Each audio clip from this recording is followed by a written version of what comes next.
अरे कितनी बार कहा है कि मुझे ये मत पूछा करो कि मुझे नवाज शरीफ क्यों नहीं पसंद। कारगिल हुआ तो नवाज शरीफ हिंदुस्तान जाकर उससे माफी मांगने लगा, पाकिस्तान को बदनाम कर दिया। कश्मीर की बात करने गया तो हिंदुस्तान जाकर हेमा मालिनी से मिलने की ख्वाहिश तो कर दी, मगर हुर्रियत रहनुमाओं से मिलने से इनकार कर दिया। अपने लिए सल्तनत बनाने का ख्याल आया तो वो भी हिंदुस्तान में मौजूद किसी गांव के नाम पर जाती उमरा बनाई। वो गोलियां और दहशत गर्द भेजते थे और मियां साहब उन्हें साड़ियां और आम भेजते थे। मोहब्बत का ये आलम था कि तकरीर करने बैठे तो दो कौमी नजरिए की ऐसी वाट लगाई कि सरहदों, सकाफतों, जुबानों और निहारी को मिलाते मिलाते नऊजुबिल्ला रब और भगवान को भी मिला दिया। बच्चों की शादी की तो अफगानिस्तान दौरे पर आए हुए मोदी और रा के एजेंटों समेत 30 लोगों को बगैर वीजे के ही लाहौर बुला लिया। मुल्क का निजाम जाए भाड़ में भाई।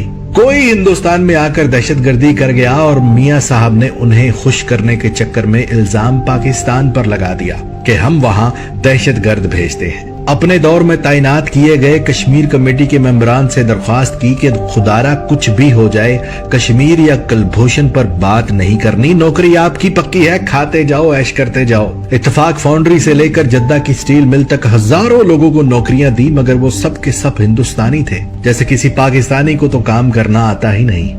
फौज ने धमाके करने का कहा तो टाल मटोल करते रहे, और जब दबाव बढ़ा तो बोले ठीक है, एक शर्त पर करूंगा कि नाम मेरा होना चाहिए ताकि इस कौम को बेवकूफ बना सकूं। यकीन नहीं आता तो अब्दुल कदीर खान साहब के बयानात देख लें, जिसने एटम बम बनाया था।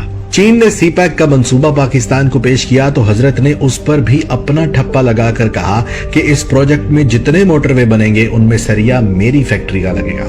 मोटरवे प्राइवेट कंपनियों ने बनाए, अगले 50 साल तक पैसा पाकिस्तानी अवाम देगी, और फुद्दू लग गया मियां साहब का। चोरियां पकड़ी गईं, सजा हुई तो अदलिया को साथ मिलाकर बीमारी का बहाना बनाकर मुल्क से फरार हो गए। अफगानिस्तान की बात हुई तो जिसने पाकिस्तान को गंदी गालियां दी थी उस हमदुल्ला से लंदन में मुलाकातें की।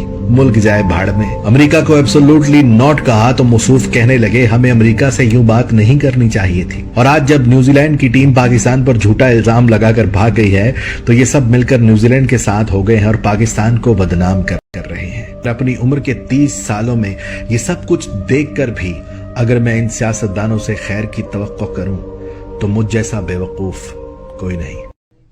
मैंने खुद जब वाजपेयी साहब ने इस बात का गिला किया कि जनाब देखें, एक तरफ तो लाहौर डिक्लेरेशन हो रहा है और दूसरी तरफ जो है वो कारगिल का वो मिस एडवेंचर करके मेरी पीठ पर छुरा घोंपा गया। मैंने कहा और मैंने कहा बिल्कुल वाजपेयी साहब ठीक कहते हैं। उनकी पीठ में छुरा वाकईतन घोंपा गया। अगर मैं उनकी जगह होता मैं भी यही बात करता कि ये बिल्कुल यानी कि एक जो है वो पीठ में छुरा घोंपने वाली बात है। लेकिन मैं अब ये गिला किस से करूं पाकिस्तान के अंदर। ख़वातीन की जानिब से नवाज शरीफ साहब को ये नेमत साहब दे लें।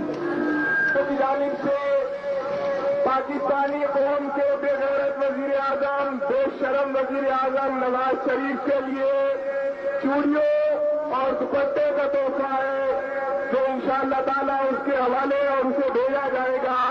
ख़वातीन उसे नेमतुल्लाह खान साहब के हवाले कर रही हैं।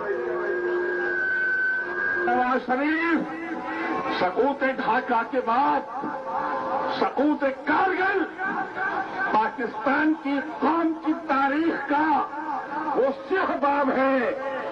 इस स्याह बाब ने पाकिस्तानी कौम, पाकिस्तान की बहनों और पाकिस्तान की बेटियों के सर शर्म से झुका दिए हैं।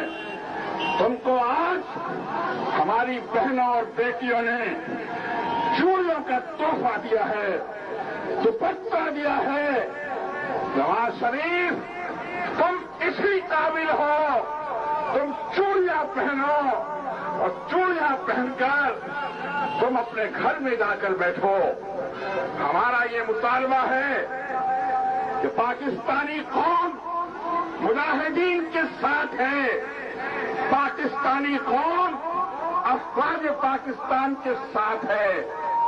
آپ کو بتائیں کہ نواز شریف کا ملکی سلامتی کے خلاف ایک سامنے آیا.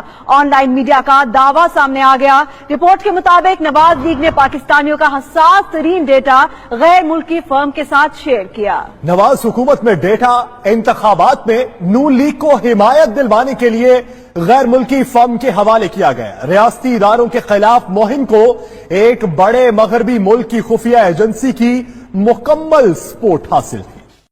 لکھ دن نائک تیرے منہ تے، لکھ دن نائک تیرے منہ تے، لکھ دن نائک تیرے منہ تے، لکھ دن نائک تیرے منہ تے، لکھ دن نائک تیرے منہ تے. اگر نواز شریف صاحب کی کوشش یا ان کی جو خواہش تھی وہ غلط تھی، لیکن ان کی اپروچ یہی تھی کہ پرائم منسٹر مودی کے ساتھ ایک قسم کی پرائیویٹ ہم نے ایکویشن بنانی ہے. جہاں تک کشمیر کا تعلق ہے اور ان تعلقات کو آگے لے کر جانے کی بات ہے، اس اپروچ سے البتہ مجھے ذاتی طور پہ بھی نواز شریف سے اختلافات رہے ہیں. ہماری ہمیشہ سے پالیسی یہی رہی تھی کہ ہم نے حریت کے ساتھ بہرحال ہمیشہ رابطہ قائم رکھنا ہے، اور میں نے وہی پالیسی کو آگے کیا. مجھے وربلی بہت کچھ کہا گیا، لیکن میں نے ہمیشہ انسسٹ کیا کہ مجھے آپ جو بھی بات ہے وہ لکھ کے دیں، کہ بزنس انٹرسٹ جو ان کے ہیں نواز شریف صاحب کے، کہ ان کی یہاں پہ شوگر ملز تھیں، اور مجھے یاد ہے کہ ان کے جو بھتیجے ہیں سلمان شہباز،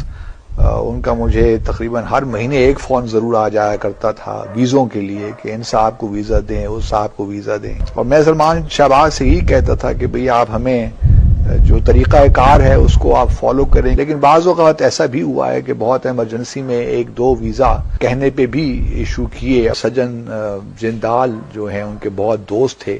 پاکستان میں جو کول انڈسٹری ہے، کول مائنز ہیں، وہاں اس میں وہ انویسٹ کریں. یہ ضرور خواہش تھی نواز شریف کی. نواز شریف صاحب نے کچھ ایسی چیزیں بھی کی ہیں جو کہ شاید ہمارے ریاست کے حوالے سے اس طرح انٹرسٹ میں نہیں تھا. پٹھان کوٹ کا واقعہ 2 جنوری 2016 کو ہم نے یہاں گجرانوالہ میں بھارت کے کہنے پہ کچھ ایسے لوگوں کے خلاف FIR بھی کاٹ دی جو بالکل مناسب نہیں تھی. دوسرا کلبھوشن جادیو کا جو معاملہ ہے، ہمارے وزارت خارجہ میں بہت سے ایسے لوگ تھے، اب میں کس کس کا نام لوں، نام لیتے ہوئے مجھے اچھا بھی نہیں لگتا. ٹاپ کی لیڈرشپ تھی فارن آفس کی، اس نے بھی وہی رول پلے کیا جو نواز شریف صاحب نے کیا ہے. پھر اس سے کی بعد ہم نے ڈان ڈیلز جو ہیں وہ بھی اسی کا سارا شاخسانہ ہے. نواز شریف صاحب نے کچھ اقدامات